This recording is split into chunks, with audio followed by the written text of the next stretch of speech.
అనగనగా ఒక కొంగ ఉండేది. అది చాలా జిత్తులు మారి, అంతేకాక మోసకారి కూడా.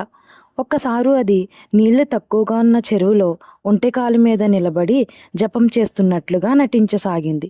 అది ఎంతసేపటికి ఒంటెకాలు మీద నిలబడి ఉండటంతో దాన్ని అలా చూసి చెరువులో చేపలన్నీ ఆశ్చర్యపోయాయి. కాసేపటికి దాని దగ్గరకు వచ్చి చూడటం మొదలుపెట్టాయి. అలా కొంతసేపు గడిచాక కొంగ చేపలను ఉద్దేశించి ఉపన్యాసం ప్రారంభించింది. ప్రియమైన మిత్రులారా, నేను నిన్ననే హిమాలయాల నుండి ఇక్కడికి వచ్చాను. నేను ఇకపై ఎవరికి హాని తలపెట్టకూడదని నిర్ణయించుకున్నాను. అంతేకాదు, ఒట్టు కూడా పెట్టుకున్నాను.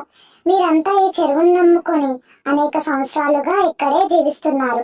నేను మీ అందరికీ చెప్పేది ఒక్కటే: ఈ చెరువు త్వరలోనే ఎండిపోబోతుంది. మీరంతా నా మాట విని వేరొక చెరువులోకి వెళ్ళిపోండి. అదే నా కోరిక అంటూ ఎంతో అనునయంగా చెప్పింది. అప్పుడు చేపలు, మేము ఇంకొక చెరువులోకి ఎలా వెళ్ళగలము? మేము నేల మీదకి వస్తే చచ్చిపోతాము. అట్లాంటిది ఇంకో చెరువు వరకు ఎలా వెళ్ళగలము అని అన్నాయి. ఆ చేపల్లో ఒక చేప, మిత్రమా, అయినా కొత్త చెరువు ఎండదని నమ్మకం ఏమిటి అని అడిగింది.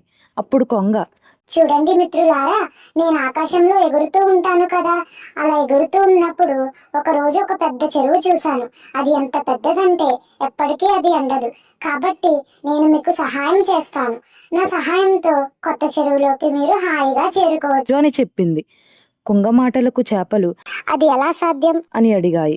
అప్పుడు కొంగ, నేను రోజు మీలో కొన్నింటిని నా ముక్కుతో ఖర్చుకొని తీసుకుని వెళ్ళి ఆ చెరువులో వదిలిపెడతాను, సరేనా అని అంది. దాని మాటలు నమ్మిన చేపలు వంతెలు వేసుకుని రోజుకు కొన్ని చెప్పున కొంగతో కలిసి కొత్త చెరువుకు ప్రయాణమయ్యాయి. అన్ని చేపల్ని కొంగ తీసుకుని వెళ్ళిన తరువాత ఒక పీత మాత్రం మిగిలిపోయింది. పీత పెద్దది కాబట్టి కొంగ నోటు కరుచుకోలేకపోయింది. అందుకని పీతని తన మీదకి ఎక్కించుకుని మెడ పట్టుకోమంది కొంగ. అలా వెళ్తుండగా దారి పొడవున చేపల ముళ్ళు కనపడ్డాయి. అప్పుడు పీతకి అసలు నిజం అర్థమైంది.